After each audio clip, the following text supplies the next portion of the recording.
जलियांवाला बाग हत्याकांड भारतीय इतिहास में एक कलंकित घटना जो अमृतसर के जलियांवाला बाग में घटी। जब एक भीड़ शांतिपूर्ण तरीके से इकट्ठी हुई थी तो ब्रिटिश सरकार ने उस पर गोली चलवा दी, जिसमें अनेक निर्दोष और निहत्थे लोग मारे गए और अंग्रेजों की गोली से बचने के लिए अनेक लोग उसी बाग में मौजूद एक कुएं में कूद गए। इसके कारण भी अनेक लोग इस कुख्यात घटना के दौरान मारे गए। इस घटना को हम भारतीय इतिहास में जलियांवाला बाग हत्याकांड के नाम से जानते हैं। नमस्कार, मैं सुरजीत ठाटी। आज हमारी चर्चा जलियांवाला बाग हत्याकांड पर है, जिसकी हम डिटेल से चर्चा करेंगे। क्या कारण था अंग्रेजों को चलवानी पड़ी निहत्थे लोगों पर गोलियां, उनकी तरफ से उनको कैसा लगा, क्या कारण था जो ब्रिटिश हुकूमत को लेनी पड़ी निर्दोषों की जानें, ऐसी क्या बात बन गई जिसको ये उनको गोली चलवानी पड़ी। कुछ तो था पीछे, तो मैं आज उसी पर चर्चा करने वाला हूं। तो आज का टॉपिक है हमारा जलियांवाला बाग कांड, जिसमें कांड था एक कलंकित घटना थी, कई नामों से हम जानते हैं। तो आज तक वो घटना हमारी रूह कांप जाती है इसे देखकर। तो कहानी की शुरुआत होती है प्रथम विश्व युद्ध से, जो कि 1914 से लेकर 1918 के आसपास तक चला था।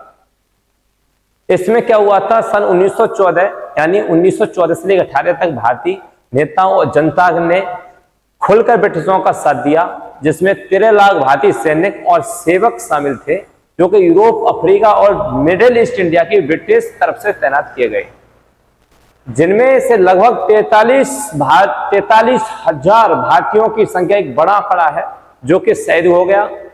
जब ये युद्ध की समाप्ति होती है तो भारतीय नेता और यहाँ की जनता ब्रिटिशों से एक आस लगाए हुए बैठी थी। उनका मानना यह था जनता का कि सरकार कुछ हमारा सहयोग करेगी और नरवी के रवैये से हमारा जो आशा है उसको पूरी करेगी। परंतु ब्रिटिश सरकार बदल गई। ब्रिटिश सरकार ने बदले में मोंटेग्यू चेम्सफोर्ड सुधार लागू कर दिया, जो भारत की भावना के विरुद्ध था। लेकिन प्रथम विश्व युद्ध के समय पंजाब के क्षेत्र में ब्रिटिश का विरोध कुछ ज्यादा ही बढ़ गया। तो अंग्रेजों का एक कानून आया था, भारत प्रतिरक्षा विधान 1915। इसे लागू करके विरोध को कुचल दिया गया। इसके बाद यही कानून 1918 में एक ब्रिटिश जज, जिसका नाम था सिडनी रोलैक्ट की अध्यक्षता में एक सेडिशन समिति की नियुक्ति की गई, जिसकी जिम्मेदारी के अध्यक्ष ये सिडनी रोलैक्ट बनाया गया, जिसने पंजाब और बंगाल में ब्रिटिशों का विरोध करने वाले लोगों पर सख्तियों से ऐसे सख्ती पेश की। उसका मानना था कि कहीं विदेशी शक्तियों की सहायता से कहीं यहाँ पर हलचल तो नहीं हो रही, तो इसलिए उसने रोलैक्ट एक्ट लागू कर दिया। इस समिति के सुझावों के अनुसार भारत प्रतिरक्षा विधान 1915 का ही स्थान रोलैक्ट एक्ट ले लेता है और आजादी के लिए चल रहे आंदोलन पर रोक लगाने के लिए इस एक्ट के अंतर्गत ब्रिटिश सरकारों को और अधिक अधिकार दिए गए, जिससे वह प्रेस पर रोक लगा दी और उसके साथ साथ नेता को बिना मुकदमे के जेल में डाल दिया और लोगों को बिना वारंट के गिरफ्तार कर लिया और कुछ ट्रिब्यूनलों और कुछ सेलों में बंद कमरों में बिना जवाबदेही के लोग बंद कर दिए गए, मुकदमा चाल दिए गए। यानी कि मानव इसे काला कानून कहा गया रोलैक्ट एक्ट को, जिसका नाम एक और दिया गया है बिना वकील, बिना दलील, बिना अपील का कानून, यानी काला कानून। इसके विरोध में पूरा भारत उठ खड़ा हुआ और देश भर में लोग गिरफ्तारियां देने लगे। मैं बात करूं गांधी जी की, यहां पर चर्चा करूं तो गांधी जी भी 9 जनवरी 1915 में भारत आ चुके थे और गांधी जी भी एक अपनी लोकप्रियता बनाए रखे थे।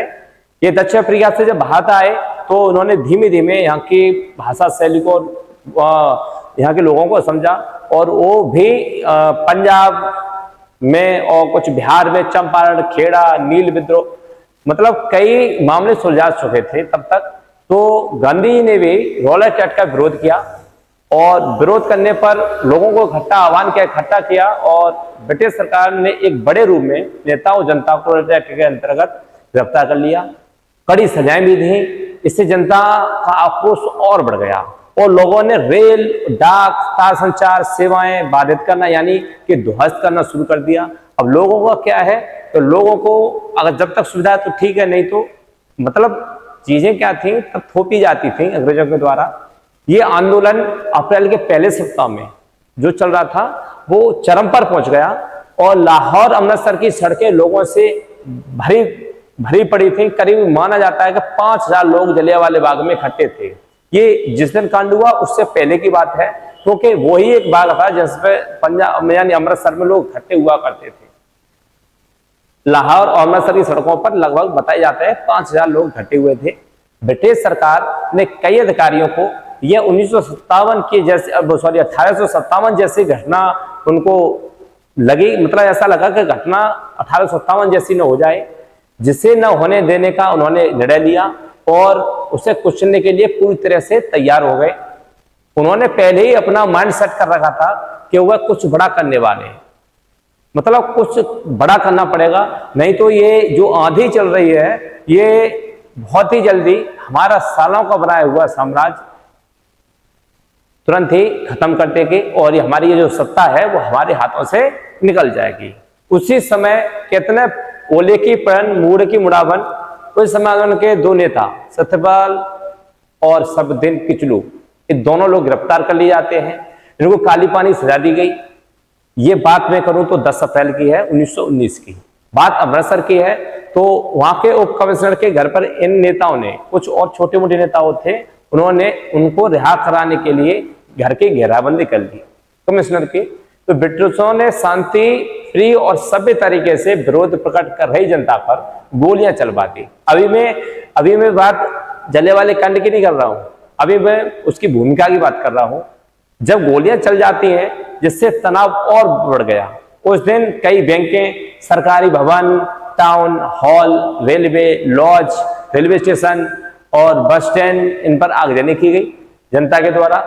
इस प्रकार हुई हिंसा में 5 अंग्रेज नागरिकों की हत्या कर दी जाती है, ऑन स्पॉट वो मार दिए जाते हैं। इसके विरोध में ब्रिटिश सिपाही भारतीय जनता पर जहां तहां जैसे चाहे वैसे गोलियां चला रहे थे। 8 से 20 भारतीय की भी मृत्यु हो जाती है। अगले 2 दिनों में अमृतसर वाला जो क्षेत्र था वो शांत था। हालांकि पंजाब में कई क्षेत्रों में ये अशांति फैल चुकी थी। अगले 3 दिन और 3 नागरिक और खत्म हो जाते हैं, मतलब 3 दिन बाद 3 नागरिक और खत्म हो जाते हैं। अंग्रेजी भारतीय खत्म हो रहे हैं, उनकी कोई चिंता नहीं थी उन्हें। इस विद्रोह को दबाने के लिए ब्रिटिशों ने पूरे पंजाब में अधिकतर भाग पर मार्शल लॉ लागू कर दिया। आज का माने तो जैसे 144 के लोग समूह में नहीं घूम सकते, 2 से ज्यादा लोग नहीं घूम सकते, कहीं मीटिंग नहीं कर सकते, कहीं जमावड़ा नहीं लगा सकते। लेकिन बात क्या करें, ये घटना ऐसी थी कि बैसाखी का दिन था, अनजान जनता अमृतसर की बैसाखी के दिन 13 अप्रैल 1919 को अमृतसर के जलियांवाले बाग में एक सभा रखी गई। लोगों को क्या मालूम था ऐसा होने वाला है, तो वहां पर बच्चे और महिलाएं सब लोग उसमें शामिल हुए, जिसमें कुछ नेता भाषण देने के लिए भी चले गए, क्योंकि ऐसा मौका कहां मिलेगा कि सारे शहर की जनता इकट्ठी है। कुछ तो है ही, लगभग 2 से 3000 जनता, 3000 प्लस जनता उसमें शामिल थी। तो नेताओं को भी मौका मिल गया, भीड़ इकट्ठी मिली गई है। लेकिन इन चीजों को नेता जानते थे पहले से, और उस जनता को यह समझाने के लिए कि हम सबदिन किचलू और सत्यपाल को रिहा करा सकते हैं, इसलिए वो भी वहां पर बकाए मौदात पर नेता भी पहुंच जाते हैं। अच्छे से बैसाखी मनाई जा रही थी, शहर में कर्फ्यू लगा हुआ था, फिर भी इसमें से सैकड़ों लोग ऐसे भी थे जो बैसाखी के मौके पर परिवार के साथ मतलब मेला देखने गए, शहर घूमने आए थे। उनके साथ महिलाएं भी थी, बच्चे भी थे। जब ये नेता बाग में पड़ी एक ढेर की रोड़ियां थी, मतलब ऐसे तीर टावरे थे, ऐसे तैयारी तो नहीं थी कि मंच मंच लगा लें आराम से नेताजी आए हैं, तो उन रेडियो पर और उन पर खड़े होकर अपना वो भाषण देने लग गए। तभी ब्रिगेडियर जनरल रेजिनॉल्ड डायर मतलब 2 डायर थे, एक ओ डायर एक रेजिनॉल्ड डायर। रेजिनॉल्ड डायर था, उसने हमला किया, यानी वो 90 ब्रिटिश सैनिकों को लेकर वहां पहुंच गया। जब मतलब सबके हाथों में गोलियां से लैस सबकी सब बंदूकें थी और भरी हुई राइफलों से नेताओं ने सैनिकों को जैसे ही देखा वो तुरंत भाग गए कि कुछ तो बड़ा होने वाला है। वहां उन्होंने जो नेता थे वहां के मौजूद लोगों ने शांत बैठने के लिए कहा। वो समझ गए अब ये मारेंगे, लेकिन उन्होंने जनता से कहा शांति से बैठ जा, हम कुछ कम्युनिकेट करते हैं। लेकिन जनरल रेनॉल्ड डायर सोच के ही आया था, क्योंकि 1857 जैसी घटना हो गई तो अब की बार हमारा कुछ भी नहीं बचेगा, सबका सब हम अपने साथ लेके जाएं, मतलब अपने बिस्तर लेके गोल। तो नेता तो समझ गए कुछ होने वाला है। नेताओं ने चारों तरफ देखा तो जलियांवाला बाग उस समय बताते हैं मकानों के पीछे एक बड़ा खाली मैदान था, चारों तरफ मैदान थे, एक संकीर्ण रास्ता था, एक संकीर्ण रास्ता था। अब लोग फंस गए चारों तरफ से, अब जाएं तो उसी रास्ते से जिस रास्ते से आए थे, एक ही रास्ता था, एग्जिट था नहीं, एंट्री गेट था। एंट्री गेट से रेनॉल्ड आ गया, मतलब डायर आ गया, और डायर ने सबको कुछ नहीं कहा, कोई कम्युनिकेट नहीं, डायरेक्ट सीधा खड़ा होता है और डायरेक्ट ही कहता है, ऑर्डर देता है कि गोली चला दो। अब वो जो नेता थे, नेता के पास में क्या था, कुछ भी नहीं, तो जनता सर गोली खाने का ऑप्शन था, गोली मारने का ऑप्शन नहीं मिला। तो जनता गोली खाती गई बताते हैं कि एक रिपोर्ट के मुताबिक जो स्मिथ लिखते हैं, स्मिथ की रिपोर्ट के मुताबिक ये बताया जाता है कि 10 मिनट में कुछ 1650 राउंड गोलियां चलाई गई। किसी को डबल गोली लग गई, किसी के हिस्से में एक गोली लगे। तो एक मतलब दुर्भाग्य ये था कि भागने का कोई मतलब रास्ता नहीं था। कुछ लोग जान बचाने के लिए मैदान एक मौजूद एकमात्र कुएं में कूद पड़े। इसकी कुछ तस्वीर हैं, आप देख सकते हैं। उन्हीं ये जो सेना की टुकड़ियां आती है, बिना कहे सुने वो गोलियां चला देता है। जब लोगों के चारों तरफ देखा गया तो मकान थे, मकान पर चढ़ने की कोशिश करते हैं, लेकिन पीछे से डायर क्या करता है, उन पर गोली प्रहार करवा देता है। डायर को बड़ा अच्छा लगता है ये करते करते। कुछ महिलाएं गेटों की तरफ गई, फिर भी गोली मार दी गई। कुछ लोग यहाँ से जान बचाने के लिए शायद अब बच जाएं तो खाली कुएं में भी कूदने का प्रयास करते हैं, लेकिन उसमें जब ये कूद जाते हैं, कुछ लोग सिसक रहे हैं, तो वहां के जो ये अंग्रेज थे, अंग्रेजों ने देखा कि कुछ लोग अभी भी जिंदा हैं कुएं में, तो ऊपर से लाशों को डाल के चले जाते हैं ताकि इनमें से कोई भी न बच सके। ऐसी दुर्दशा हो गई, मतलब एक भी को नहीं छोड़ना, ये डायर का मानना था। कर्फ्यू शहर में लगा हुआ था, तो चहल पहल भी नहीं थी। बच्चे, महिलाएं, बूढ़े, छोटे, बड़े, सब के सब ध्वस्त करा दिए। स्मिथ की रिपोर्ट यह भी कहती है कि 1800 लोग ऑन स्पॉट मारे गए। वहीं ब्रिगेडियर, अब स्मिथ वो वाला नहीं है, स्मिथ आप समझ रहे हैं, वहां पर क्या किसी को नहीं बख्शा गया, सबको मार दिया गया। अपने जानते में उन्होंने ये तक नहीं सोचा, जैसे कुएं में भी कुछ लोग सिसक रहे थे, वो पहले जो कूद गए थे उनके ऊपर लाशें डाल दी ताकि वो भी दम घुटकर मर जाएं। वो उन्होंने भी दम तोड़ दिया। ब्रिगेडियर जनरल रेजिनाल्ड डायर ने ये गोलियां चलाकर बहुत खुश होता है और देखकर कि मैंने दंगा शांत कर दिया, सबके सब ध्वस्त कर दिए। यहाँ की जो आवाज है पूरे शहर में गूंजेगी, कोई भी हिमाकत नहीं करेगा अब किसी भी तरह का जुलूस निकालने की। अमृतसर के तत्कालीन सिविल सर्जन डॉक्टर स्मिथ के अनुसार मरने वालों की संख्या 1800 बताई जाती है। ब्रिगेडियर जनरल रेजिनाल्ड डायर का मुख्यालय जब वापस आ जाता है तो अपने वरिष्ठ अधिकारी को टेलीग्राम करता है और कहता है कि हम पर भारतीय एक टुकड़ी ने हम पर एक हमला किया, जिसको काउंटर करने के लिए हमने भी हमला किया, जिसमें लोग मारे गए। लेफ्टिनेंट गवर्नर माइकल ओडायर ने इसके उत्तर में ब्रिगेडियर जनरल को शाबाशी दी, शाबाश, बहुत अच्छा धन्यवाद दिया। कहा तुमने सही कदम उठाया, मैं तुम्हारे निर्णय को अनुमोदित करता हूं और प्रमोशन देता हूं आपको। उसको प्रमोशन मिलता है। British lieutenant governor Michael O'Dwyer ने अमृतसर और अन्य क्षेत्रों में मार्शल लॉ लगाने की मांग की और वायसराय चेम्सफोर्ड ने भी वो मंजूरी दे दी और पूरे शहर में मार्शल लॉ फिर से लगा दिया जाता है। इस हत्याकांड की विश्वव्यापी निंदा होती है, जिसके कारण जिस दबाव में भारत के secretary of state admiral Montagu यानी कि जो चेम्सफोर्ड थे, उन्होंने 1919 के अंत में इसकी जांच के लिए एक हंटर कमीशन की मांग की। हंटर कमीशन आता है और कमीशन के सामने ब्रिगेडियर जनरल रेजिनाल्ड डायर ने स्वीकार किया कि वह गोली चलाकर लोगों को मार देने का निर्णय पहले से ही लेकर वहां गया था और अपने साथ में तोपें भी ले गया था, लेकिन तोपें उस संकीर्ण रास्ते से अंदर नहीं जा सके। 1920 में ब्रिगेडियर जनरल रेजिनाल्ड डायर को पदान्नत करके उसे कर्नल बना दिया गया। और आगे विश्वव्यापी निंदा वैसे हालांकि बात कहें तो अब तो फेसबुक सोशल मीडिया है तो जल्दी से खबर फैल जाती है, लेकिन उस टाइम पर भी ये खबर इतनी जल्दी से आग की तरह फैल गई। वो खबर बड़ी थी, घटना बड़ी थी, अंग्रेजों के विरुद्ध थी। जनता को इतनी आक्रोश से देखा, फिर अंग्रेजों ने बहुत ज्यादा मतलब कहते ना पहली चिंगारी लगा दी अंग्रेजों ने कि अब हम मतलब हमें जला दो। ऐसा मैं कहता हूं इतना नहीं करना, इतना क्रूर कोई नहीं हो सकता। जैसे कि दर्जन की छोड़ो, 1000 भी छोड़ो, 1200 भी छोड़ो, 1800 लोगों को ऑन स्पॉट खत्म कर दिया जाए और बिना परमिशन के, तब बिना किसी कोर्ट आदेश के। ब्रिटिश सरकार ने उसका निंदा प्रस्ताव पारित किया और 1920 में ब्रिगेडियर जनरल रेजिनाल्ड डायर को इस्तीफा देना पड़ा बाहरी दबाव के कारण, क्योंकि विश्व इकट्ठा हो गया। इसलिए उसे कहते हैं ना ऐसे ही समझाने के लिए कि अरे बेटे ने गलती करती है, लो उसको सजा दूंगा, लेकिन उसको मातू नहीं दिया जाता। हमारे यहाँ ऐसी कोई हिमाकत कर दे, एक किसी को मार देता अंग्रेजों को तो उसे फांसी, और ये 1800 लोगों को मार दे तो इसे कोई सजा नहीं। प्राकृतिक कारणों के कारण से उसकी 1927 से मृत्यु हो जाती है। लेकिन समझने की बात यह है, एक गोली बाजू में खाकर वहां पड़ा हुआ एक शख्स जिसका नाम है उधम सिंह, वह खड़ा होता है और कहता है नहीं छोड़ूंगा। डायर मर जाता है 1927 में, लेकिन 1940 में ओ डायर को वो मार देता है, गवर्नर ओ डायर को मार देता है, जो पंजाब का गवर्नर था, जिसके कहने पर ब्रिगेडियर जनरल रेजिनाल्ड डायर ने गोली चलाई थी। अब बात निंदा की करें तो गुरुदेव रविन्द्रनाथ टैगोर ने अपनी नाइटहुड की उपाधि त्याग दी।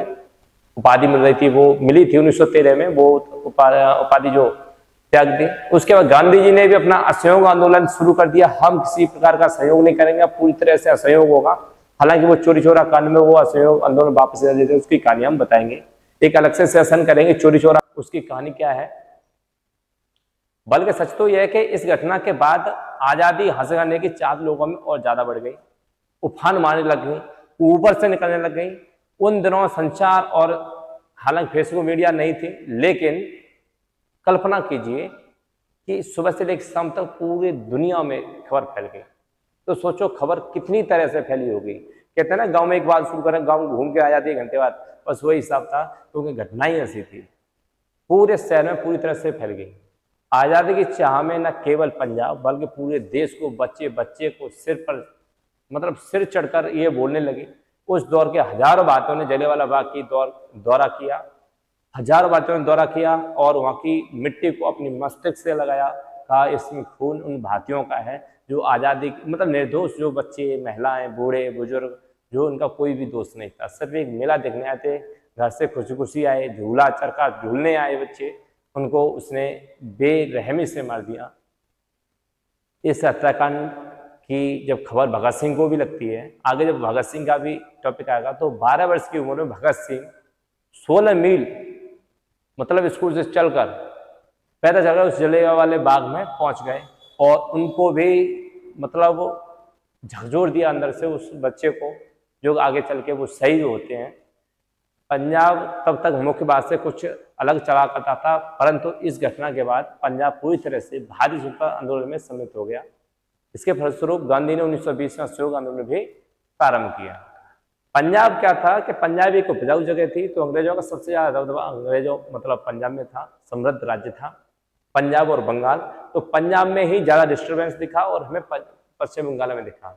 लेकिन पंजाब वाले भी सिर्फ पंजाब के ही बजाते थे, लेकिन इस घटना के बाद उनको जरूरत पड़ी पूरे भारत की। उन्होंने आह्वान किया पूरे भारत के लिए, आप सब एकजुट होकर हमारी मदद करें, इस देश की मदद करें, इस देश को अपने हाथों में लें और अपना देश अपने हाथों में लें। ये चीज भगत सिंह को भी खली। भगत सिंह अच्छे राइटर थे, अच्छे कहते हैं कि बहुत अच्छे लिखने वाले थे, कम्युनिकेटर थे, उनको लोगों को जोड़ना शुरू किया।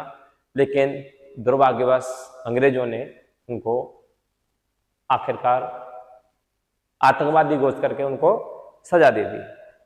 इसीलिए वो शहीद भगत सिंह कहलाए। आगे चल के प्रथम विश्व युद्ध की बात करें तो 1914 से लेकर 18 तक हमने बहुत सहयोग दिया। कहते हैं ना 13 लाख हमने भारतीयों को वहां पर भेजा, लेकिन बदले में हमको क्या मिला? गोलियां। गोली पहले तो हमारे 43,000 सैनिकों ने खाई उस युद्ध में, और बदले में फिर गोलियां। तभी तो कहते हैं कि जब पहले पुलिस थी वो अंग्रेजों की थी, आज पुलिस है वो काले अंग्रेजों की है। माफी चाहता हूं, बुरा ना माने, कानून वही है 1860 वाले, लेकिन तरीके वही हैं। अगर एक किसान का जो कहते हैं ना, एक आदमी ने इज्जत बना रखी है अपने गांव में अच्छे से, और कोई एक दो मतलब ऐसा ही एक फालतू टपोरी टाइप आदमी कंप्लेन करता है और 10,000 फेंकता है, तो पुलिस को तनिक देर नहीं लगेगी, तुरंत आएगा, उसकी पूरी की पूरी इज्जत उतार देगा, गाली गलौज करेगा, अनप शनाप बोलेगा। और वही आदमी है जो आपको दिखता है, यही इस वर्दी वाला। मैं सब मामलों की नहीं कह रहा हूँ, कुछ मामलों में यही पुलिस वाला जब सामने किसी नेता और उसके सामने आता है तो सरेंडर हो जाता है पूरी तरह से। डर बस इतना है कि मेरा ट्रांसफर हो जाएगा। तो पुलिस तब भी अंग्रेजों के कानून पर काम करती थी, आज भी अंग्रेजों के कानून पर ही काम करती है। तो ये पुलिस का विषय था। कुछ रोलेक्ट एक्ट आया उस समय, आज भी रोलेक्ट एक्ट से कम नहीं है। पहले बिना अपील, बिना दलील, बिना वकील काम चलता था। आज भी चाहे तो आदमी के पास आज भी कानून ऐसे हैं, बिना अपील बिना दलील के काम चल जाता है। यानी कि जो गिरफ्तारी हुई थी, तो आज भी जो नेता हैं जो अच्छे अच्छे कदम उठाते हैं उनकी आज भी गिरफ्तारी कर दी जाती है। ये सही बात है। मुझे लगता है कि बदलाव कुछ नहीं है, थोड़ा सा सुकून सा है, लेकिन पूरी तरह से बदलाव नहीं है। तो आज का जो हमारा टॉपिक था, हमारा जो सुनने की और समझने की व्यवस्था थी, तो पुलिस प्रक्रिया थी। 90 लोग बताए जाते हैं कि वो लेके गए अंग्रेज वाले, लेकिन 90 में लिखा गया है कि 90 उसके थे, लेकिन उसमें भारतीय भी थी। अब उनको ये शर्म नहीं आई कि मतलब जब गोलियां चला रहे हैं तो किस पर चला रहे हैं। तब क्या लगता है, क्रांतिकारियों पर गोलियां सिर्फ अंग्रेजों ने चलाई? 4,000 थे सिर्फ वो। बाद बाकी जो 4 लाख पुलिस थी वो भारतीय थी, पैसे के लिए काम करती थी, जो कि आज करती है। पुलिस में मुझे नहीं लगता कुछ बदलाव हुआ है, पुलिस वही है। कहो तो बिना अपील बिना दलील, मतलब बोलने वालों को सबसे पहले झपट्टा मारो, दबाओ उसको, मतलब समझने की बजाय उस चीज को पहले दबा दो। अपना रूफ मतलब ऐसा समाज में क्रिएट करो कि लोग मतलब डरे। डर वो नहीं होना चाहिए। शरीफों को डरा रहे हो, आतंकवादी डरे, ये घुसपैठी डरे, ये विद्रोही डरे, ये चोर लुटेरे डरे, तो समझ में आता है। लोग शरीफ डरते हैं पुलिस से, शरीफ लोग डरते हैं। कभी किसी चौराहे पर जो चेकिंग होती है तो वहां से इंसान जो नॉर्मल है ना, जिसके काज घर पर रखे हैं, वो निकलता है, लेकिन चोर कभी नहीं उस रास्ते से जाता। आज तक का इतिहास है, कभी चोरों की मोटरसाइकिल पकड़ी गई है, समय पर पुलिस पहुंची है, इतनी सुविधाएं होते हुए भी, लेकिन सरकार प्रयत्न कर रही है। हालांकि अब मुझे लगता है कुछ बदलाव हो रहे हैं अंग्रेजों की अपेक्षा, लेकिन पूरी तरह से बदलना होगा। हमारी आत्मा बदलेंगे, कानून सिस्टम सब बदल जाएगा। सबसे ऊपर, कानून से ऊपर एक आता है मानवता, और जिसके पास मानवता है वो सफल है, सक्षम है, और वो चाहे पुलिस में हो, चाहे सिविल में हो, चाहे किसी में हो, अपना निखार जरूर छोड़ेगा। मैं अपना विराम दूंगा यहीं पर।